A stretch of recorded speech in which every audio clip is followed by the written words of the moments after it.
Hello everyone, this is your Bollywood spy यानी कि RJ Divya सोलकामर। इस वक्त मेरे साथ मौजूद है बहुत ही कमाल के लोग।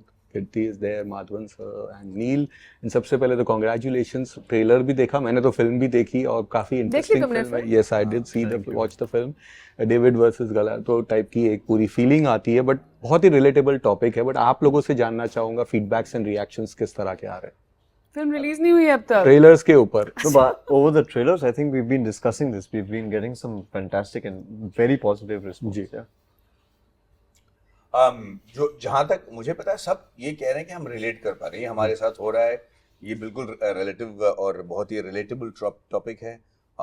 यार ये बैंक के साथ ऐसे, क्योंकि हम एक सीन शूट कर रहे थे जो कन्फ्रंटेशन हमारे बीच में पूरे पब्लिक में, और उसके डायलॉग्स लाउडली हम बोल रहे थे। तो जो 500 लोग देखने आए थे वो इसको लेकर चर्चा करने लग गई, कि सही तो कह रहा है यार, मेरे को भी SMS आते हैं, मेरे अकाउंट भी मेरे कंट्रोल में नहीं है वैसे।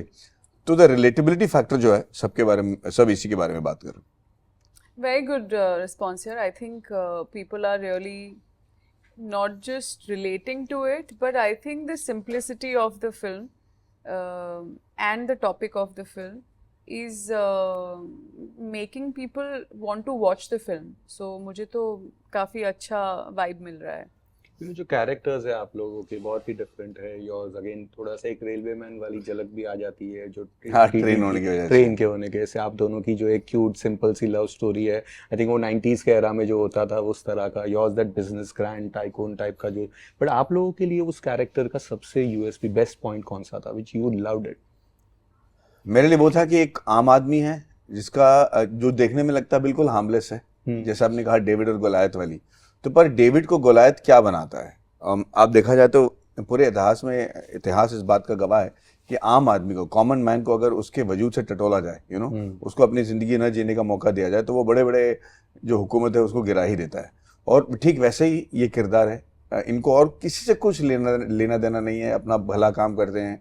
अगर CA बनना चाह रहे थे, मजबूरी की वजह से TT बन गए। प्लेटफॉर्म में लोगों को अकाउंटिंग सिखाते हैं। और जब इनके वजूद, यानी कि इनको लगता है कि इनका अकाउंटिंग और हिसाब जो है बराबर करने का जो क्षमता है वो बहुत अच्छा है, जब उससे जो लोग हैं उसको अगर इंसल्ट कर देते हैं और उसे कहते हैं कि भाई आप गलत हो, और उसको परेशान करने लगते हैं, तो जिस तरीके से ये डेविड गोलायत बनता है, ये मुझे बड़ा अच्छा लगा अपने किरदार के बारे में। Okay, I personally love the fact that when you see the film, the fact that she is someone who doesn't carry the baggage of her past.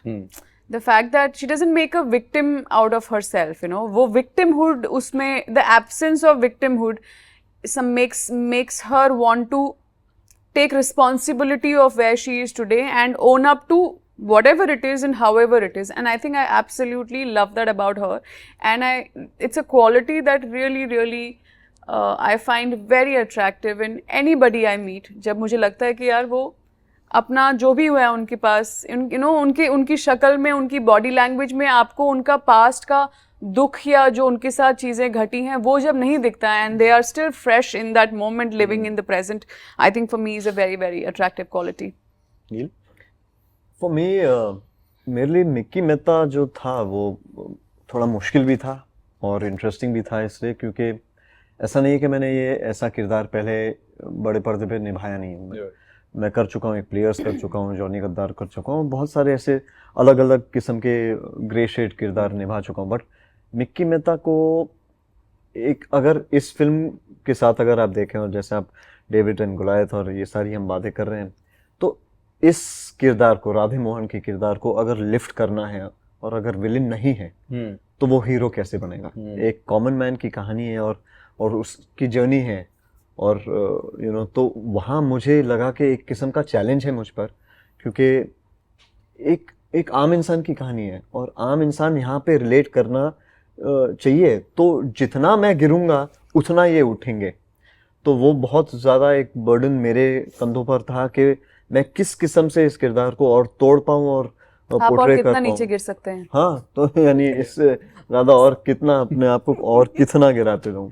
So I think that was very important for Mickey Mehta's character arcing. Yeah. जो theme है, again जैसे कहा कि काफ़ी relatable है, लेकिन पहली बार इस तरह का थीम हिंदी फिल्मों में आ रहा है। जो 27 रुपये कितने पैसे, 50 पैसे, वो जो किस्सा था वहाँ से जो शुरू होता है वो एक थॉट आता है कि कितनी बार हम होटल में जाते हैं, वहाँ पे एक छोटा सा अमाउंट ऐड हो जाता है, बट वो छोटा छोटा करके कितना बढ़ जाता है। कोई फ्रेंड कोई चीज़ या कोई खरीदने जाते हैं, वहाँ पे जो अमाउंट्स होते हैं, I am talking of the small small stuff जो खटकती है, वो कितनी बार वो 1 रुपया भी खटक जाता है जो गलत ले लेते हैं। वो आप लोगों के साथ ऐसी कोई चीज़ जो आपको हमेशा ऐसी खटकती, छोटी वाली? बड़े में तो आजकल बहुत सारे स्कैम्स एंड फ्रॉड्स होते हैं, but this starts with the small thing. Small में कोई? I remember, I think once I went to buy mineral water, and उसका मुझे उन्होंने, he charged me some 5 rupees extra, and I'm like, isn't this like for this much? क्योंकि ये तो regular एक rate है, मतलब everybody knows it.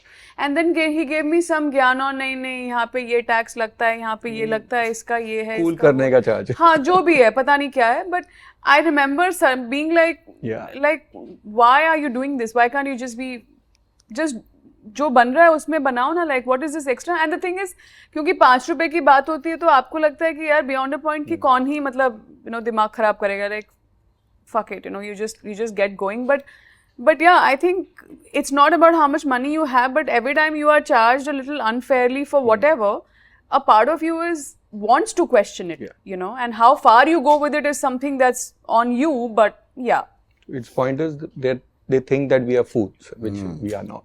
हाँ मतलब yeah, I agree with her, क्योंकि हमारे साथ भी ऐसा होता है कि कोई बिल्डिंग में हम रहते हैं तो वहाँ पे कोई सर्विस देने आ जाता है, जैसे एसी सर्विसिंग है या कोई काम के लिए आ जाते हैं, तो वो हमारी बिल्डिंग को और हमें देख के ना अलग रेट्स देते हैं, बाकी लोगों के लिए कुछ और रेट। और क्योंकि आप तो इस बिल्डिंग में रहते हो, आप तो अमीर हो, आप तो स्टार हो, तो आपके लिए अलग रेट।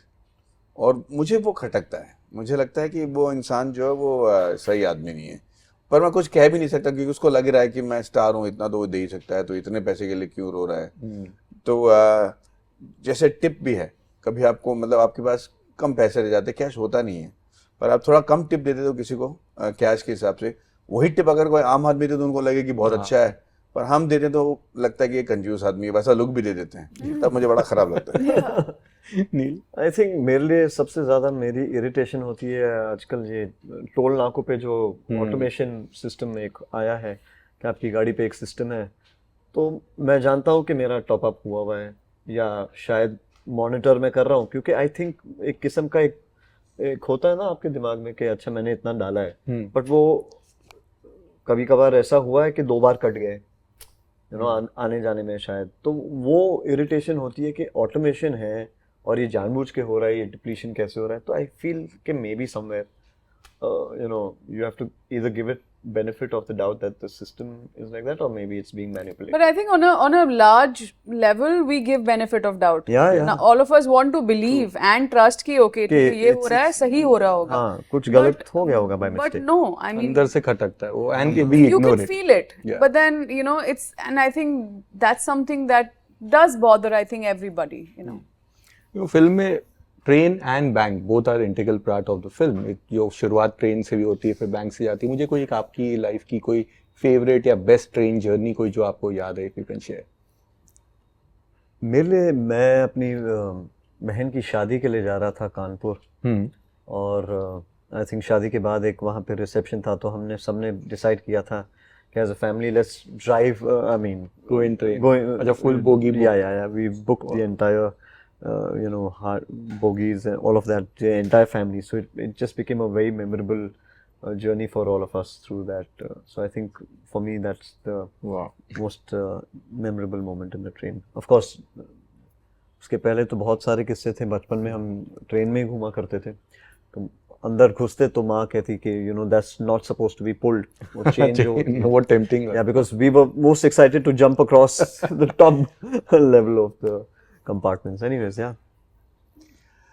हम लोग जमशेदपुर से, जहाँ पे मैं पैदा पला था, वहाँ से हम चेन्नई जाते थे समर वेकेशन में, तो कभी कभी बाढ़ आ जाती थी उड़ीसा में, तो ट्रेन को डाइवर्ट कर देते थे, तो वैसे ही वो 3 दिन का जर्नी था पहले। अब ये डाइवर्ट करके बाढ़ में आप नासिक वासिक नागपुर से वही जर्नी 4-5 दिन का हो गया, तो आपको पता नहीं कौन से रेलवे स्टेशन में आप रुकोगे, वहाँ पे क्या खाने का मिलेगा, वहाँ पे क्या फल बेच रहे होंगे, तो कभी बेर, तो कभी आम, तो कभी अंगूर, मतलब ऐसा घूम, मतलब it is to be adventure. Adventure, पता चला छुट्टी के 20 दिन में से 5 दिन तो ट्रेन में निकल गए, अनफॉरगेटेबल। Nice, पर उसमें fantastic. कोई मतलब किसी को जल्दी नहीं थी, किसी को कोई प्रॉब्लम नहीं था। अब वहाँ पे ना फोन थे ना चिट्ठी, उनको खाली न्यूज से पता चल जाता कि ये ट्रेन जो है भैया लेट हो चुका है, अब पता नहीं कि कब तक आएगा, लेकिन आज तो नहीं आ रहा है। Yeah. सच है, Yeah. कंफर्टेबल टाइम, अच्छा आज नहीं आ रहा भाई, इनको पिकअप करने की जरूरत There नहीं was है, no आज jaldi, जब like- आएगी तब पता चल जाएगा।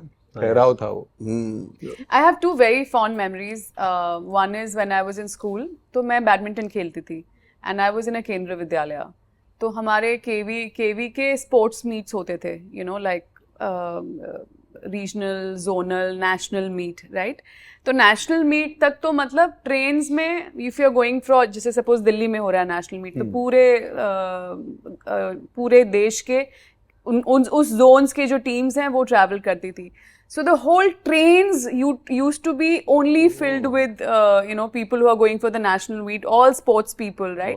और मतलब it used to be such a rare sight and so much fun, क्योंकि कभी 1.5 दिन की, कभी 2 दिन की, and you have all kids all over the train, you know।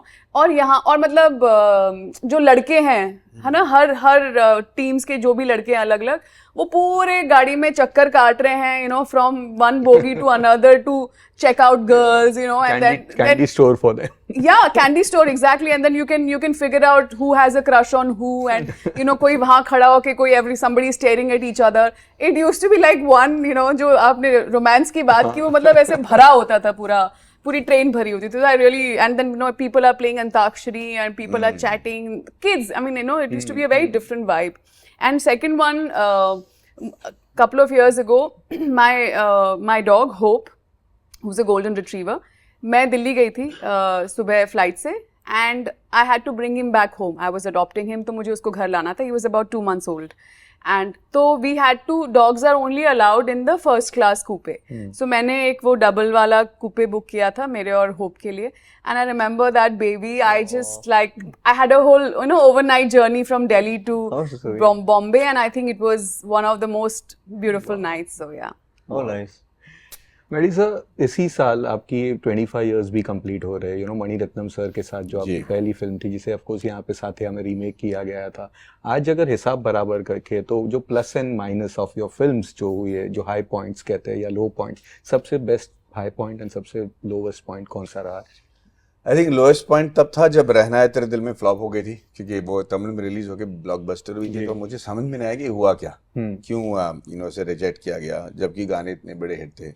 तो मुझे लगा था कि वो लो पॉइंट मेरे लिए है कि मैं ना कुछ जानते हुए ना कभी कुछ डायरेक्ट करते हुए, जब मेरे पैशन प्रोजेक्ट रॉकेटरी को मैंने की तो उसको नेशनल अवार्ड मिला, और 3 लैंग्वेज में हमने उसे शूट किया था, तो जो प्यार और इज्जत और पहचान उसको मिली, वो मेरे लिए मेरे करियर का हाई पॉइंट था। हालांकि मणिरत्नम के साथ डेब्यू करना भी एक हाई पॉइंट था, पर उस वक्त मैं इंडस्ट्री में घुस रहा था। And those wonderful films you did even later. Yeah, God's grace. Yeah, all of them. Even south में आपने भी जो पिछली आपकी दोनों फिल्में थी वो बहुत बड़ी फिल्में रही, यू नो, विजय के साथ एंड देन प्रभास के साथ साहोद, जो वहाँ पे इतनी नहीं चली बट यहाँ पे 150 प्लस मार रही थी। वो कैरेक्टर्स भी जो थे कहीं ना कहीं इस कैरेक्टर के साथ काफ़ी, यू नो, याद दिलाते हैं। How was that experience?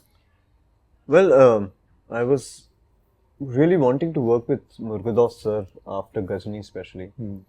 And one day, like I believe very strongly in manifestation, I think I manifested correctly. He called me up, but it was for a Tamil film that he was doing with Vijay sir. And I was very apprehensive. I wasn't sure whether I would be able to do a regional language, learn it, express it, etc. But somehow I didn't want to miss the opportunity of working with him, and then of course with Vijay sir, who wouldn't want to do a film. So he narrated the film to me, and I loved the, again, the, you know, the common man versus a massive system kind of film out there. And I just had to jump on to and grab the opportunity, and I think I learned a lot. और शायद उस film की वजह से, of course, I won quite a few awards for that film. I spoke the language, I dubbed for myself also, and Wow.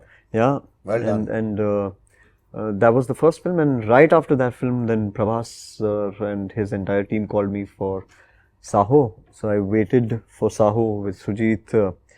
Came down, narrated me the film. I loved the film and loved the opus that they wanted to make, and I kind of, understood the vision that he wanted to make it. Of course, it became much bigger than what any of us anticipated, and now I'm doing my 4th film there right now as we speak, and pretty excited. Keep listening to good scripts out there and want to work with good filmmakers. That's all. Yeah. With that, I'll have a connecting question. I'll come to you before that. कृति, आपकी जो next एक और film है, बहुत ज़्यादा news में views पे views आ रहे हैं उसके ट्रेलर पे, सॉन्ग सुपर हिट हो रहे हैं. आपको कितना मजा आया? Guns fights and those again mouthing those dialogues, गाने, super hit songs. It was it was actually a very new experience for me, and that's exactly why I wanted to be, be on that ride, because I'd never done. I mean, no one's ever seen me go like it. I don't think it can get more commercial than that. It is. Yeah. You'll be surprised of how it opens. I love how Neil is so excited. I'm very positive. नहीं, काफी सबको लग रहा है. Thank you. Yeah, I'm also feeling it, and I can. lovely feeling, na? I can sense it, but a crazy experience for me, yaar. And I must say that I did have to, because I do the kind of films I do, and I focus a lot on keeping it as real as possible.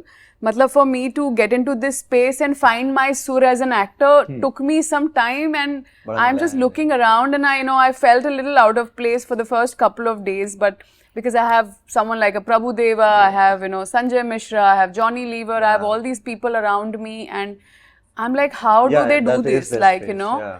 But I think by the end of it, I got a little hang of it, and बहुत मजा आया यार. मतलब it's a very new experience for me. So everything that's coming with it, from the time I shot it to the release now, is something I think that'll stay with me. It's been a great learning lesson, and somewhere also I take myself very seriously as an actor, right? So sometimes you just need to break that for your own sake, because it's okay, you don't need to take yourself so seriously, and I think you need to keep breaking that in your head, and I think I'm in that zone where I'm like, now it's made me look at things very differently, so वो एक overall growth के लिए बहुत important होता है. These little steps and different steps that you take are not so much about that, but it's about the bigger picture, and I think I can see that picture more clearly now.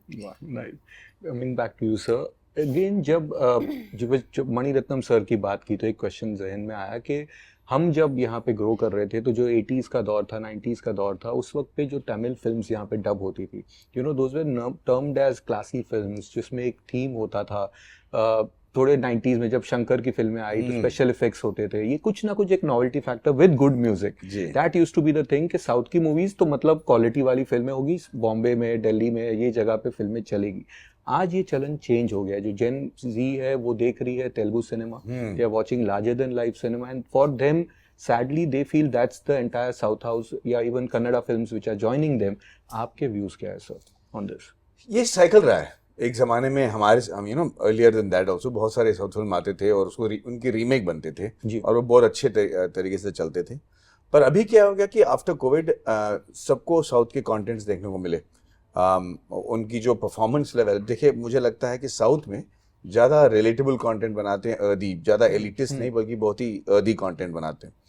और जो heartland में होता है वही चीज़ Telugu film में आपको देखने को मिलता है, वही तमिल में देखने को मिलता है. एक्टर्स वहाँ पे बहुत कम फिल्में करते हैं मेरे ख्याल से. तो जो भी फिल्म बनाते हैं बड़े शिद्दत से वो टाइम लेके बनाते हैं वो फिल्में. तो कभी कभी ऐसा होता है कि the relatability factor in the north also increases. तो जो कहानी हैदराबाद में हो रहा है उसकी रिलेटेबिलिटी आप पता है कि बिहार, यूपी, पंजाब, हरियाणा में होगा. वो फिल्में जो कि हिंदी में कम बनने लगे, वो फिर उसके बाद हमने तनु एड्समन बनाना शुरू किया. My point is sir that content driven cinema, ये जो फिल्में आ रही है इसमें वो वाली बात अनबे शिवम नहीं है, ये कमल हसन सर की फिल्में गुणा नहीं है.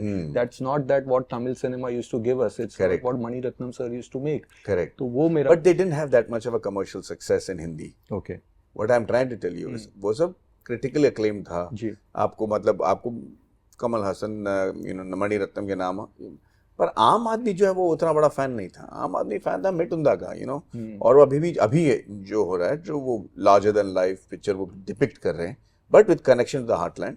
जैसे कि हमारा हिसाब बराबर भी वही है. ये जो है इमीडिएटली देखने में आपको नहीं लगेगा कि ये अपना बॉलीवुड वाली फिल्म है, पर it's right meant for the heartland. And वो कनेक्ट जो है हमारे डायरेक्टर अश्विनी जी के पास खास करके है, क्योंकि उनका जो सीरीज था Office that was such a big hit. तो I think Tamil cinema also, even Atithi Tum Kab Jaoge, son of Sardaar, What a legendary. outstanding. Legendary. What So writing. that kind of content was is starting to come from the south, but with a lot of glamour and music. तो वो relatable होने लगा है. Okay, सवाल तो बहुत सारे हैं लेकिन वक्त का तकाजा है. So wishing you guys all the best for Thank you. Future ventures and thank you for being. Thank you so Thank you, All the Divya. best. Thank you.